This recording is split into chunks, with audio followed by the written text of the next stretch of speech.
Kia ora, and welcome to the Niggly Nishcast. I'm the Diggly Doodah Dr. Papatoe Panther, here to talk through a bunch of rugby league matters. We've got finals footy in the NRL, we've got the first round of women's NRL as well, and we've also got this weird little under 19 Junior Kiwis wider squad, which is definitely a little bit weird, but we're going to talk through it. I'm going to do Junior Kiwis, and I'm going to do Women's NRL, and then I'm going to do the Kiwi NRL preview of the NRL Finals. So that's how we're going to rock and roll through this. Now, the Under-19 Junior Kiwis squad is a bit weird because it's moving away from the Under-20s model that we've traditionally seen used for Junior Kiwis. And under-19 is because there are games coming up against... So this wider squad is to take on the Australian schoolboys, whereas the Junior Kiwis, Junior Kangaroos have gone to under-23s to play against France under-23s. And then you've got the Junior Kiwis under-19 taking on Australian schoolboys, where, like, surely you can just have a Kiwis New Zealand under-18 residence team, a New Zealand under-18 team, or a New Zealand schoolboys team. I don't know, but for whatever reason they've gone the under-19 route.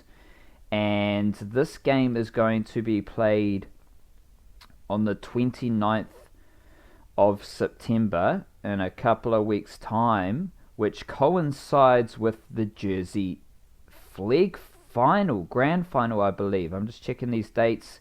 Yeah, the Jersey Flegg grand final is on the same day as the Junior Kiwis under-19s game against Australian schoolboys.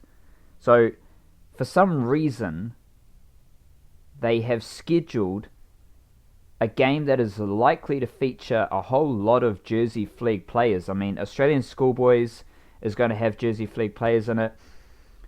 Under-19 Junior Kiwis is going to have Jersey Flegg players in it.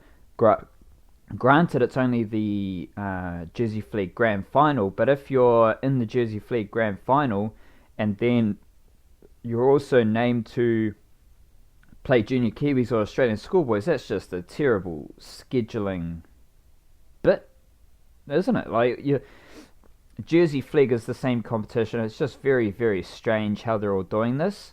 But we do have a couple of... Every player in this is interesting because this is kind of where I love to reside with rugby league, is looking at the players below the NRL level and the in the junior ranks coming through, especially with Aotearoa, how a lot of players come from Aotearoa and then you kind of lose track of them when they go to Australia. So this is very interesting for me. I may be a bit rugby league nerdy as to how interesting it is, but whatever. So you do have NRL players in Dylan Brown. You've got Spencer Leniu, who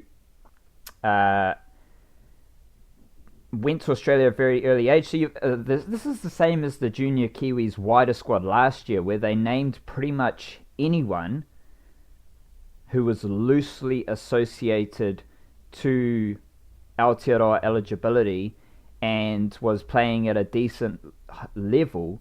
The Junior Kiwis wider squad last year featured everyone. And then the actual Junior Kiwis team got narrowed down a whole lot. And you had guys like Manasi Fainu, Moeaki Fotuaika, who are already on the verge of Tongan selection, named in that Junior Kiwis wider squad. So it's a very strange situation. So I just want to make that point now, because some of these players may never go down the Aotearoa route. This is a wider squad, and the wider squads tend to be clutching at straws. Anywho, so Spencer Leniu, I'm not sure if he's ever going to go down the Aotearoa route, but he's named in this Junior Kiwis wider squad, and he has NRL experience. Stafford Toa made his NRL debut last weekend, and he is named in this squad, and that's it. I'm just going to go through these players hard and fast and just tell you off the top of my head what I know about these players. I haven't done a whole lot of research into this wider squad because I don't really care for the wider squad. I care a whole lot more about the actual Junior Kiwis under-19 squad when it gets named. So I'm just going to go through hard and fast through these names. So you got Bailey Bentley Harpe with the Sydney Roosters. I actually know that he's from Northland. Very, very talented prospect coming through at the Roosters. I believe he's a half fullback, so he's someone to watch out for. We know Dylan Brown has already been playing NRL footy with the Eels. Valance Harris is a prop coming through the Eels. KL Iro is a centre from the Warriors. Temple Kalepo is arguably one of the most impressive youngsters coming through the Warriors at the moment. Had a fantastic season with the Jersey Flegg team, and did play some Canterbury Cup footy, I believe. Asu Kepaoa, who I've talked a fair amount on these Nichecast episodes. Big outside back, centre, winger with the Sydney Roosters, has been playing all season long in reserve grade for the North Sydney Bears. Very exciting prospect. Spencer Leniu has been playing with the Penrith Panthers. He is very robust, very aggressive, not huge in stature, but very powerful, stocky. Looks like a very exciting... Well, all these guys are exciting prospects, so I won't say that anymore, but he's a very dynamic middle forward with the Panthers.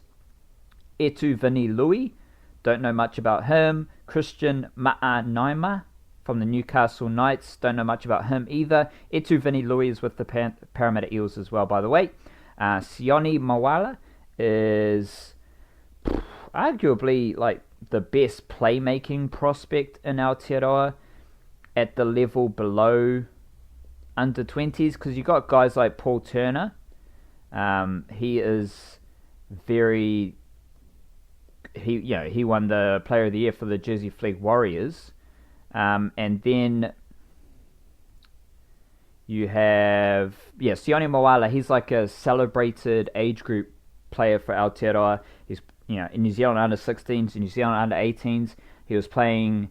I think he was named in the New Zealand secondary schools team for St. Paul's at a very young age. Like, I believe Sione Mawala was in the same St. Paul's team as Stafford Toa, actually, off the top of my head. Griffin Niami is with the North Queensland Cowboys, and I think he is from Canterbury Rugby League.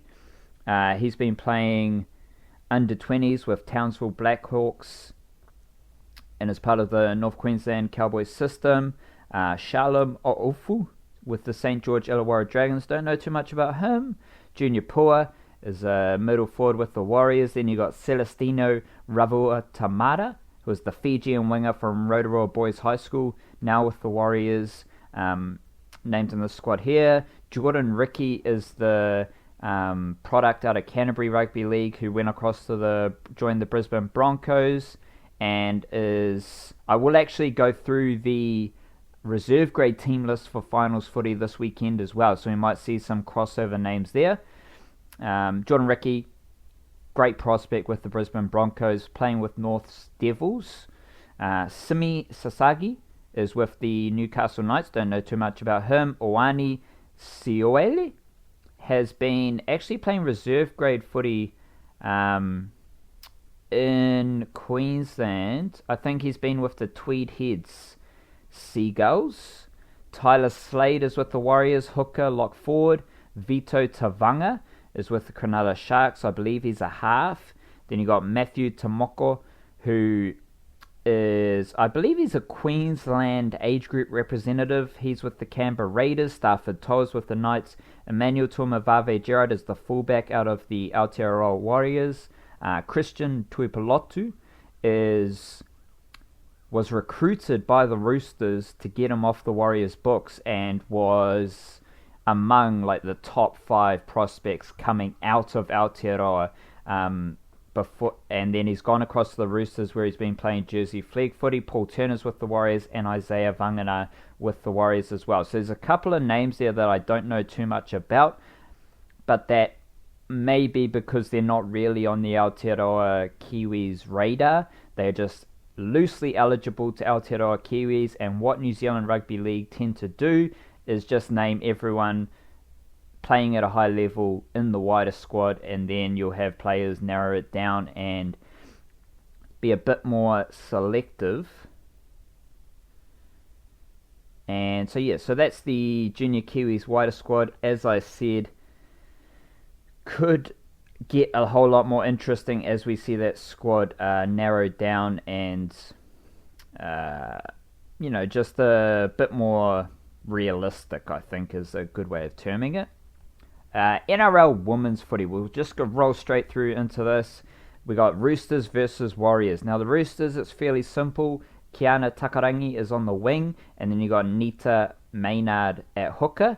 Kiana Takarangi, sister of Brad Takarangi, and played centre for the Kiwi Ferns in their game against Whetu Samoa. Now on the wing for the Roosters. And then the Warriors, you have... I won't go through the whole team because a lot of them are from Aotearoa. You got the half, Tamaima Ravisa, who was a 7-star for Fiji. She's come across to Rugby League to join the Warriors. She's in the halves alongside Charnze Nicoll-Klokstad. Charnze Nicoll-Klokstad is the player I'm most excited about seeing in NRL Women. She's a half from Canterbury. She's gone up to Richmond Roses. She's made her Kiwi Ferns debut this year. She's a big half, very skillful, got a bit of razzle-dazzle in her, so very excited to see her play. And it's kind of cool because you got Tamaima Ravisa in the halves for the Warriors, and then you got Simaima Taufo Kautai in the forwards for the Roosters. So you got Tamaima and Simaima playing against each other. How about that? Wow. So the interesting things here for the Warriors team selection: Georgia Hale starting at lock. She was in the halves last year and seems to have made a permanent shift from the halves into the forward pack, and I think that's going to be interesting for the Warriors because Aneta Nu'usala and Aisha Smalley's brother, Alfred Smalley, is actually with the Manly Seagulls and is in reserve grade trying to crack into a Manly Seagulls top squad. So a bit of good genetics there. Nu'usala and Smalley are very big wahine. They are very stocky, powerful middle forwards as you would expect. So just having the mobility of Georgia Hale in the middle is I think it's going to be good for the Warriors just to balance out their middle forwards. And then that's kind of it for the Warriors. Was surprised to see Angelina Leotawa in the reserves list for the Warriors. She's a very dynamic runner of the footy, played centre, played edge for the Warriors last year, but is on the reserves list this year. And then you got Kathleen Fortin, who was very impressive. Fortin and Charnze Nicoll-Klokstad were standout players for the Kiwi Ferns in that game against Samoa, and now they're playing with the Warriors, so interesting to keep an eye on them. No Hani Hirami, she's got a pretty hefty family illness that she's taking care of at the moment, so if you are interested in Hani Hirami's involvement throughout the NRL Women's competition, we just have to be realistic and understand that she might not actually play a game just because of that situation with her whānau. So it is what it is. She doesn't really lose anything, and whānau first, so all good. Be interesting to see what the Warriors women can serve up there. They had a good first up win against the Roosters last year. They surprised the Roosters, and then they struggled. They struggled in the remainder of the competition, so interesting to see how they start this year, but then how they kick on and how they roll through the tournament, because it's all well and good to win your first game and then fizzle, but we want to see them ideally you want to build into the tournament and perform at your best in the second and third game, and then in finals, instead of blowing your casket early in the competition. Dragons versus Broncos. This is where the funk is. This is where the funk sits. Dragons, Kimiora Ngati. She's in the halves. Then you've got Tuila Fotumoala and Maitua Feterika starting in the middle for the Dragons. Now, Fotumoala played on the right edge for the Broncos, the Premiership Championship Broncos team from last season. Now she moves into the middle. Maitua Feterika played on an edge as well, but also dabbles in a bit of centre.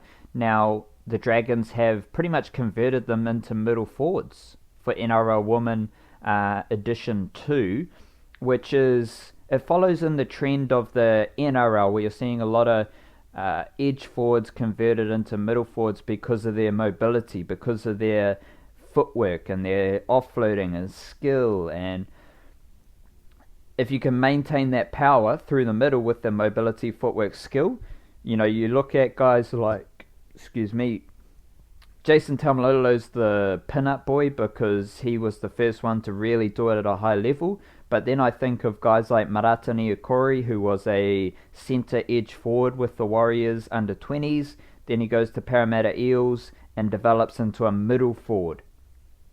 Or someone like Joseph Tapine with the Canberra Raiders, who was named in the middle for this week's finals game. Started as an edge forward with the Knights and with the Raiders, and then developed into a middle forward because of that mobility, because of that power and footwork and skill.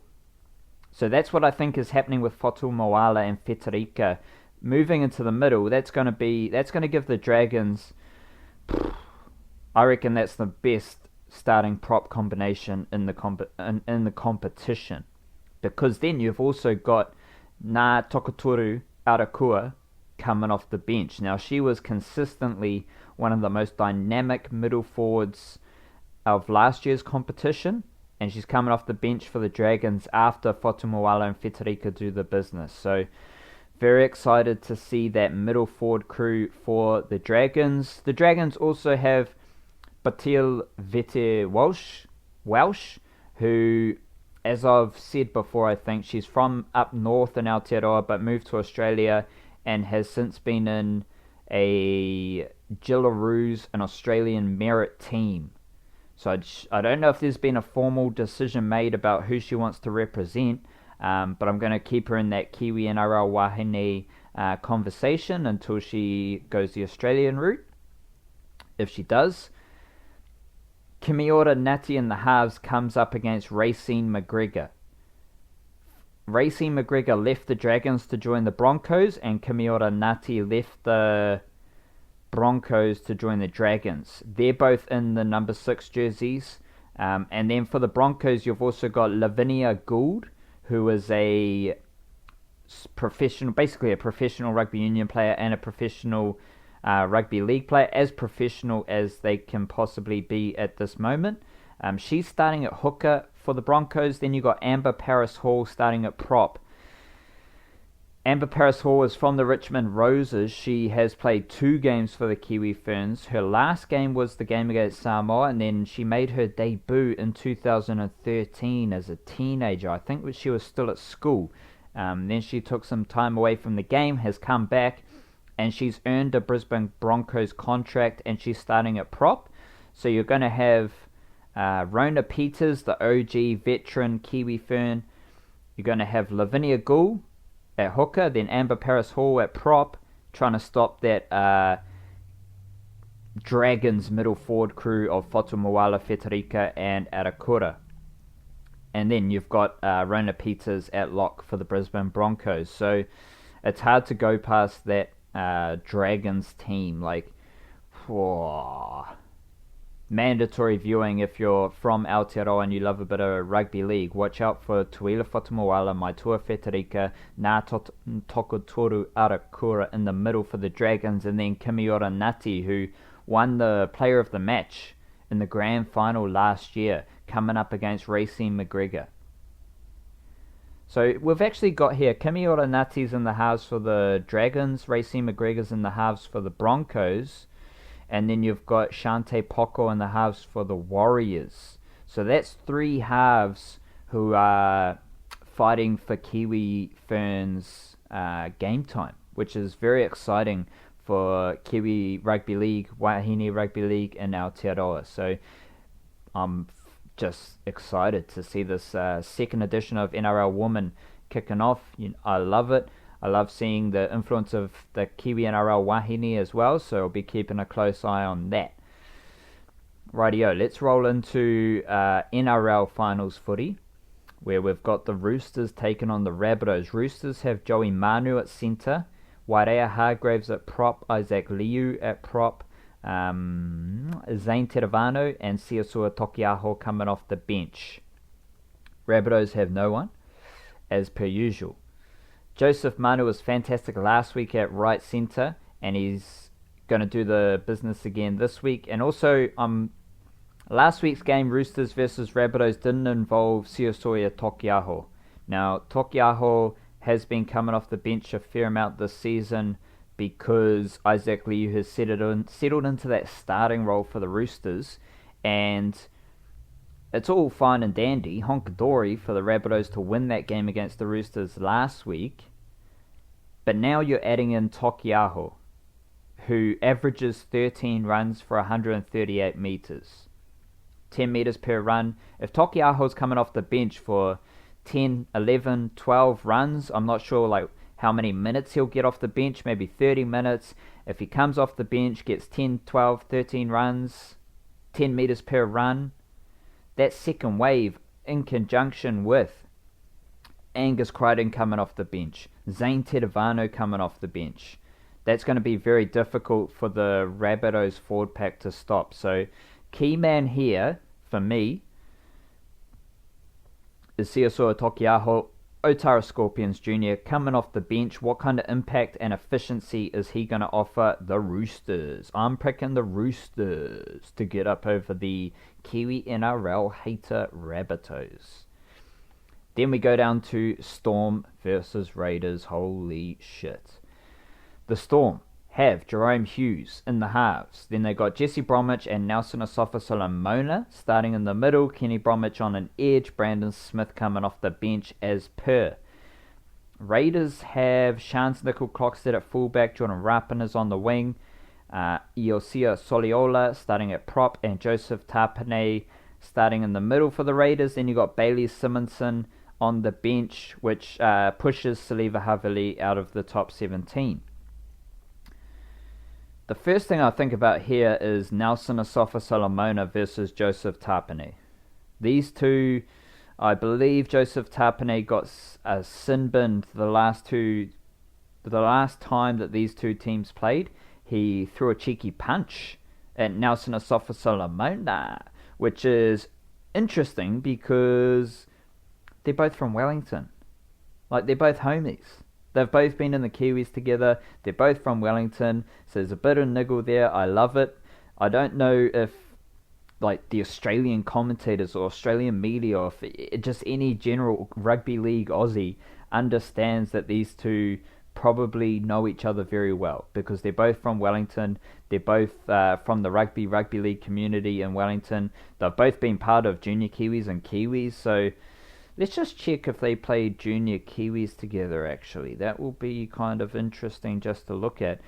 But these are the things that other media outlets just don't pay any attention to, which is, what we're here for.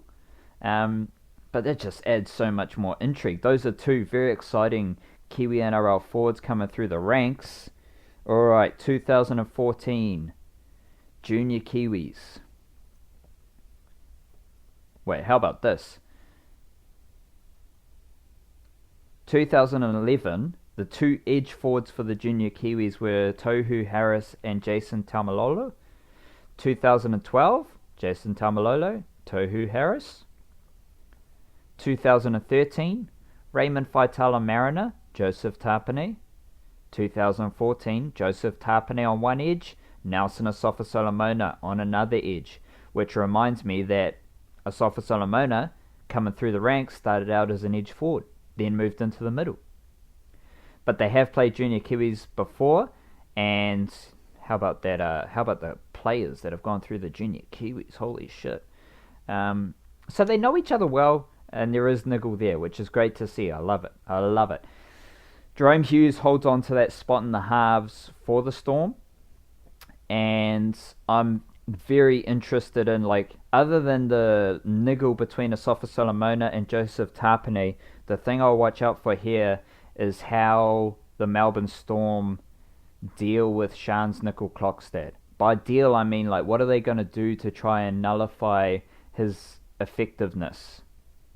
Are they going to kick early, find open pastures, and force him to do a lot of work carting the footy out of his own end? Are they going to kick it dead? Are they going to run at him if he's in the defensive line on the try line? Like, the Storm are very methodical. They are very...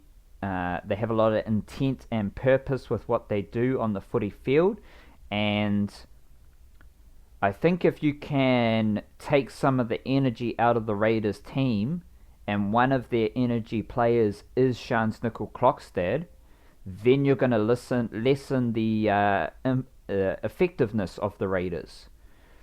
So the Storm have no shortage of kickers. Cameron Smith kicks, Jahrome Hughes kicks, Cameron Munster kicks, and as we saw last week, Ryan Pappenhausen loves a little cheeky grubber as well. So I'm very interested in what the Storm are going to do to limit the effectiveness of Charnze Nicoll-Klokstad. And then the reason this is so interesting is because what is Nicoll-Klokstad going to do? Nicoll-Klokstad arrived at the Raiders. He demanded selection at fullback. When he went to the Raiders, no one was telling him, you're going to be the starting fullback. It was a case of, we'll see what you've got on the training paddock, and it's there if you want it, but you're going to have to train bloody hard and impress us. He did exactly that. He's had a fantastic season, and now he's coming in a finals footy against the Melbourne Storm where everything changes. So how is Charnze Nicoll-Klokstad going to deal with that limelight, that spotlight, the situation, the stage of the game? He's coming up against his former club, the Melbourne Storm, where he came through under 20s. Fascinating to see how the Storm deal with Charnze Nicoll-Klokstad, and then how Charnze Nicoll-Klokstad adapts to the situation and what he serves up for the Raiders, because the Raiders have options. Jack Whiten, Aiden Caesar, Josh Hodgson. Josh Papali is one of the best middle forwards in the competition, coming up against Jesse Bromwich. Beautiful battle there. There's no shortage of skill, playmaking. John Bateman, Elliot Whitehead. There's options throughout the park for the Raiders. So Charnze Nicoll-Klokstad isn't mandatory in terms of, like, he has to do this for the Raiders to win. No, the Raiders have different ways they can win a game of footy. But Charnze Nicoll-Klokstad is one of their energy players. He does kind of steer them in the right direction with what he's doing, his body language, his buzz that he's playing with, pushing up around the footy, support around the footy, 1% of plays, energy plays. That's what Nicoll-Klokstad offers the Raiders, and I'm just, can he maintain and sustain that in finals footy? I bloody hope so. I bloody hope so. Seagulls versus Sharks. Seagulls have Toa Fofoa Sipley. Sorry, he is back on the bench for the Manly Seagulls, but he could be someone who makes way if we do see Tony Williams come into the Manly Seagulls top team, which is a possibility.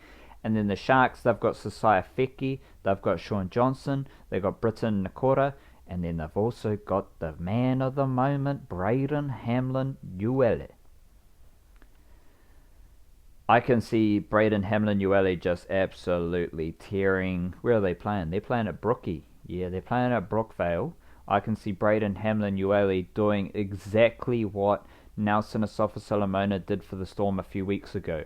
Going to Brookvale Oval, you need to have a certain level of aggression, you need to have a certain level of intent, and the Sharks, whether it's Aaron Woods, whether it's Paul Gallen, or Wade Graham, or Andrew Fafita, any of those players can lead from the front with their actions, but then you're going to have 30 minutes of Braden Hamlin-Uele, and across the course of the season, he averages 10 metres per run, which is amazing for a player in their first kind of decent stint of NRL footy. So watch out for Braden Hamlin-Uele coming off the bench for the Sharks. Last game of the round, we got Eels versus Broncos. Sorry, I haven't offered any who's going to win these games. So Storm versus Raiders, Storm are going to win that. Seagulls versus Sharks, I got the Sharks winning that. And then Eels versus Broncos. Eels have Dylan Brown in the halves. Then they got Manu Ma'u on one edge. Brad Takarangi's on a bench. And Marata Niukore is on a bench as well. The Broncos have Jermaine Isaka on the wing and Alex Glenn at centre. Now there's two players here, young Kiwi NRL players who I am desperate to see in this game. I am desperate to see Dylan Brown playing. This is at the Parramatta Eels home stadium, Bankwest Stadium. Home game for the Eels, huge crowd for the Eels at their home stadium. Dylan Brown is going to be the dude for the Eels. I can already sense it. Everyone's going to be worried about Mitchell Moses. Everyone's going to be, thinking about the Magic Man, the King, Clint Gutherson. Dylan Brown has been fantastic all season in running the footy. His skill and the direction he offers on the left edge for the Eels. And he's coming up. I think the Broncos could limit the effectiveness of Mitchell Moses. But Darius Boyd and Jake Turpin are not going to have a bigger impact on this game than Dylan Brown. I can guarantee that. Dylan Brown, he's from Whangarei. He's a very, very exciting half in the sense that he's just a good, solid, skillful half who you can trust to do a job and also offers a bit of X factor. And what he does on the big stage, he's very young. He got named in that under-19 Wider Kiwis squad. So he's obviously quite young. And what he does at this level in finals week 1 is going to be fascinating. Very interested to see what Dylan Brown does in this game. And then the other players, Marata Niukore, who I've talked a fair amount this season about. But he's on the bench. And he's on the bench against a Broncos forward pack. Some of the best young forwards in the game. Matthew Lodge, Payne Haas, David Fafita, Joe Ofahengawe. And then on the bench you've got these other dudes like Patrick Carrigan, Thomas Flegler, who are very serviceable middle forwards. They don't get the praise and the headlines of the other Broncos forwards, but they are very serviceable. They get off the bench, do a job. Marata Niukore has been excellent all season long. A peg below Braden Hamlin-Uele, but very good and underrated with the Parramatta Eels. And I think that Marata Niukore could steal some of the shine off of that Broncos forward pack. So keep an eye on Marata Niukore coming off the bench for the Parramatta Eels, and then Dylan Brown. What these two young Kiwi NRL players do for the Eels, not only could tell us a lot about their, potential, but no one's talking about what kind of impact those two players, Marata Niukore and Dylan Brown, no one's talking about the impact they could have on Parramatta trying to go deep into the finals. Because Dylan Brown, if he plays well and plays out of his skin and steps up to this level, the Parramatta Eels can win this game. Of course, there's other ways they can win the game, but there is a possibility that the standout player for the Parramatta Eels in this game is Dylan Brown. I don't think Marata Niukore is going to be a standout, oh my god, who's this dude type of player. But if the Eels are to perform strongly in the middle against the Broncos, they're going to need help from Marata Niukore. Because the likes of Junior Paulo isn't going to, put up big minutes. Nathan Brown, he's good, but he's very good at a simple job. Marata Niukore has a bit of a point of difference. He's a bit funky. He's got that footwork mobility as I talked about earlier. So watch out for Marata Niukore, and I can see the Parramatta Eels winning this game, and they'll do so with very strong performances from their Kiwi NRL players. So that's it for the NRL footy. Rightio, let's go into reserve grade where we do have the Canterbury Cup Finals Week 2. You got the Bulldogs. They are coming up against the Wentworthville Magpies. So Morgan Harper goes back down to reserve grade after making his debut in the NRL last weekend. He's starting at centre this week for the Bulldogs. And then, again, this just random dude that I've been talking about all season long from Papatoetoe Rugby Union, went to Kebra Park, then went to the West Tigers, then got signed by the Bulldogs, Connolly Lemelu. He was at centre. Now he's in the halves because Morgan Harper comes back. So that's an interesting little move for the Bulldogs reserve grade team. Offa Hickey Ogden starting at prop. And that's to the best of my knowledge, that's all the Kiwi NRL reserve grade funk there. The Wentworthville, they are associated with the Parramatta Eels, so they got Josh Hoffman at fullback. Greg Lelisiau is on one wing. Matt McKilrick is at hooker. Penny Terapo starting in the middle. So I think Kane Evans might have got suspended for the Eels, so you might see Penny Terapo come into the Eels top 17, which would be for their NRL finals game. And I do think that the Eels could use Penny Terapo. Very dynamic, very, very Jason Taumalolo-ish in how he runs the footy, but also has an interesting passing game. So watch out for Penny Terapo if he does play for the Eels in the NRL final. And then the Eels have Haimona Hiroti, who is the brother of Mawene Hiroti. He is on the bench for the Eels. North Sydney Bears versus Newtown Jets. The North Sydney Bears have Asu Kepaoa, named in that Junior Kiwis wider squad. He is on the wing for the Bears. Then you have Pawasa Fa'amasili starting at prop. Satili Tupanuia starting on an edge. Assuming that those two dudes don't... assuming Satili Tupanuia doesn't play in the NRL, he will play reserve grade. Newtown Jets have Sione Katoa on a wing. Jackson Ferris, Palmerston North Boys High School product. He is at centre for the Newtown Jets. Then the Jets, that's it for the Jets. All good for the Jets. Up in Queensland, Finals Week 2, we've got Wynnum Manly Seagulls taking on the Redcliffe Dolphins. Wynnum Manly have not too many people actually. They have no one of note.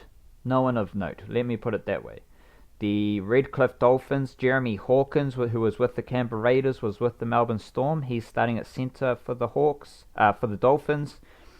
Sheldon Patama, he's out of Canterbury Rugby League as well. He spent time with the Melbourne Storm and with the Warriors. He's with the Redcliffe Dolphins, starting at hooker. Then you've got Sunshine Coast Falcons versus East Tigers, the two Melbourne Storm teams. You've got Sunshine Coast Falcons don't have anyone, actually. No, doesn't look like it. East Tigers, they don't have anyone either. That's kind of down buzz. But they do have, interestingly, Solomon Ikata is on the bench for the East Tigers. So to be honest, up in Queensland, nothing's really doing there. So I've just seen a Team of the Year for Queensland Intra Super Cup. So I'll just scroll through this, see if there's any interesting names, which there so far isn't. No Kiwi NRL reserve graders in the Intra Super Cup Team of the Year, which is all good. So you've got a massive weekend of NRL Finals footy. You've got the first weekend of NRL Women's footy. And then we also had that weird Junior Kiwis under-19 squad, which will get a whole lot more interesting as we progress and get closer to that game time. I actually, on the nichecase.com, I did name a team of the finals for the NRL team, so I will drop that for you right now. The fullback is Charnze Nicoll-Klokstad. On the wings, I've got Jermaine Sako and Jordan Rapana. Centres, I've gone with Joseph Manu and Alex Glenn. Remember that these are only from the teams left in the finals. Halves, I've gone Sean Johnson for the Sharks and Dylan Brown for the Parramatta Eels. In the middle, I've got Jesse Bromwich, Jared Waidea-Hargreaves and Isaac Liu. On the edges, I have Kenny Bromwich and Britton Nikora. Starting hooker Brandon Smith. On the bench, I've gone with Jerome Hughes, Nelson Asofa-Solomona, Siasuia Tokiaho, and Braden Hamlin-Uele, which unfortunately leaves Joseph Tapine as 18th man. I was chopping and changing whether I wanted Joseph Tapine or Braden Hamlin-Uele on the bench. I've gone with Hamlin-Uele because he played 20 games this season, whereas Joseph Tapine's only played 14, I think. And then you had other guys like Marata Niukore, Brad Takarangi, Manu Ma'u, and Bailey Simonson, who are also close to earning selection, but because of our fantastic Kiwi NRL depth, had to leave some blokes out. So I will repeat just players to watch from each game while we're here, just wrapping things up. So Roosters versus Rabbitohs, Siasuia Tokiaho is the one to watch coming off the bench, and the Roosters will win that game. Storm versus Raiders, Charnze Nicoll-Klokstad at fullback for the Raiders. And I'd also keep a sneaky eye on Jerome Hughes. What's he going to do at halfback for the Storm? Storm should win that game. Seagulls versus Sharks, all about Braden Hamlin-Uele coming off the bench for the Sharks to help them get the win. And then Parramatta Eels versus Broncos, Dylan Brown on the big stage against the glamour club, the Brisbane Broncos. What's he going to do? And Marata Niukore coming up against the far more sexy Broncos forward pack.